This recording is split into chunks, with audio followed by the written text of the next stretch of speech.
Chiefs get old friend Derek Carr, and they're going to get after it in every way possible.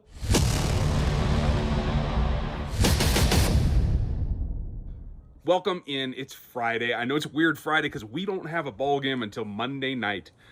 Don't worry about it. Thanks for joining me on what is a really nice day here in the early afternoon on Friday in Colorado. I just wanted to give you guys an update on where I see everything going.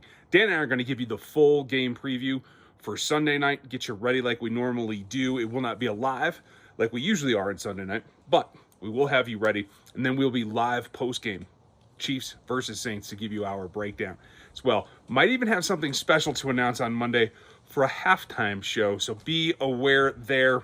Check out our friends over at BetUS. You can get 150% on up to 2,000 3 different times. You can get in the action 231 for Patrick Mahomes. That's what you're looking at the line. Go check it out at BetUS. We have a great thing going here when the Chiefs aren't playing up to their optimal and yet they're still winning ball games. Can they continue that? The run game's been more of a crutch this year. I think they have to continue that. They have to limit the exposure that they get to Alvin Kamara if he goes, because when he has been on the field, hurt, banged up, or otherwise, he has been very, very good this season. And to Derek Carr. I always want to call him Kurt for some reason because he just looks like a Kurt. But even though he's a Kurt, it does sink into me and bother me that he's got a little bit of edge on the Chiefs. He's made some big plays against them. He's seen Spags a lot. So I think limiting their time with the ball is probably a good thing. I'm not talking true ball possession where you got to run every play, but just kind of keep it limited. That goes hand in hand with not making mistakes. That'll be one of my keys on the pregame show on our game plan coming up on Sunday night. But where I'm at right now with the injury situation, I just feel like it has to be spread around in the passing game and it has to be spread around in the run game. I know everybody's down on Carson Steele, but I don't think, especially now that the shoulder's banged up for Kareem Hunt after just one game of play, while he looked great, longevity is an issue here too at his age as well. So I don't think you can make him a bell cow, especially with this current injury. But Pirine and we'll see if they actually activate Clyde Edwards-Helaire. I'm leaning towards no right now, so I do think it'll still be a three-headed monster. Carson Steele will still be in the mix with the other veterans, but you got to take advantage of that. You got to use it for what it's worth and get stuff done on the ground to, again, eat up some of that clock. I want more play action. I think that allows a little bit of extra time for Xavier Worthy to get out into his routes because his route tree has to expand this week. You're going to get more Justin Watson. You're going to get more Juju Smith-Schuster. But this is going to come back to Kels and Worthy. And that really is what it is because they're the two guys that can elevate the pass game from what it's been. And that's where they have to go. So I do think you're going to get some deep shots. Xavier Worthy, if you watch the film, has actually been open quite a bit because teams realize that it's about pressure on Mahomes, and it's about understanding where they will and will not do, and it gets a little bit of focus, and they understand they want to go to Kelsey too. So I think you have to rope-a-dope him a little bit. Go to Kels early, but I don't want like 13 targets because I don't want to wear Kelsey out in this particular ballgame. So it's go to him. It's play action over the top to Xavier. More on the details about how they do that coming up on the game preview. But I just want to put it this way on what is just my thoughts on a Friday afternoon. Not a true breakdown, but it's interesting to see the team go back and see some of their old friends. Tyrann Mathieu. I don't know that Willie Gay is going to play in this game, but Colin Saunders is going to be out there. And the shift there, a lot of new faces on this Chiefs team. And yes, I think Chris Olave is going to play. We'll see what happens through the weekend, but that's what it feels like to me right now. And some challenges for the DBs. What do they do with Trent McDuffie? That'll be hopefully something we have a little bit more information out after Saturday. We'll find out, and again, we'll hit you in the preview. That's where I think are kind of the general areas where we have to harness in. Now, it all comes back to one thing, and it's about the quarterback not turning the ball over. Patrick's got to step that up.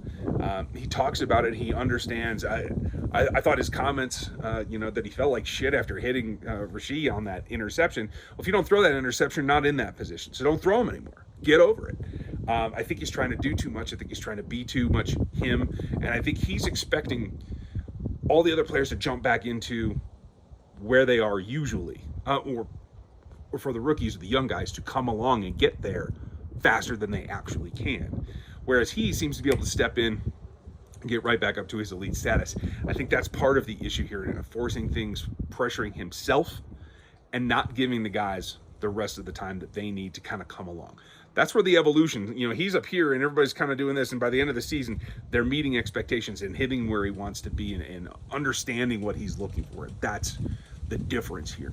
So I hope that this is a step forward. They get a bye after this game, and this is all kind of almost preseason. The way preseason used to be, when you're still working out the kinks. And let's be real, working out the kinks and getting 4 wins is a big, big plus.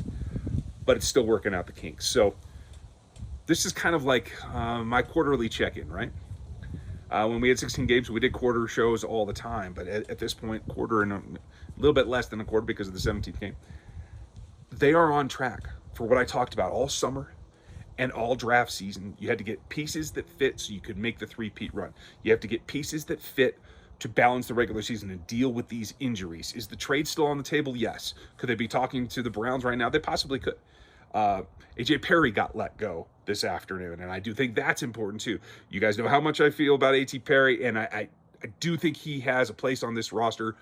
I think he's as advanced as Justin Ross is right now today. You can put him on the practice squad and let him come along, and I think he is another viable option. I love his game, and I would like to see them do that. Now, who knows if they will this afternoon or not. It's a possibility, but probably a long shot.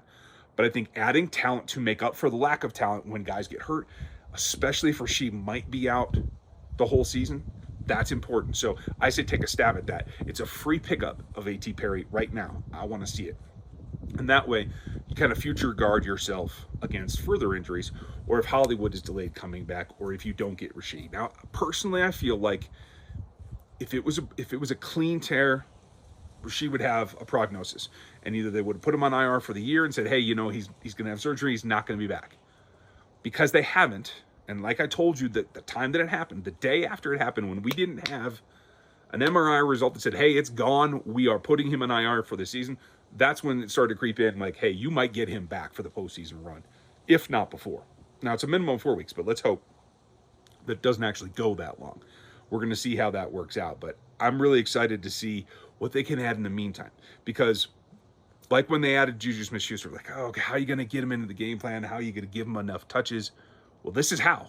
Guys get hurt, especially when you tend to like guys that are not quite as robust. They're a little bit slighter and a little bit smaller. You have to deal with this all the time. So keep adding talent. Go get Perry. Make the trade if you need to. Better to have too many than not enough, and that's the way that it comes down. So that's my thoughts on a Friday afternoon. I am off to family sporting events tonight, so you guys have a great night and a good weekend. We will preview on Sunday night this Saints Chiefs game, and then we'll be live post-game for you, maybe even something special. So keep your eyes. I'll give you a little short if we have everything set up like I'm planning, and if not, I'll put it on social media as well. So make sure that you're on Twitter, that you like, sub, hit the bell here.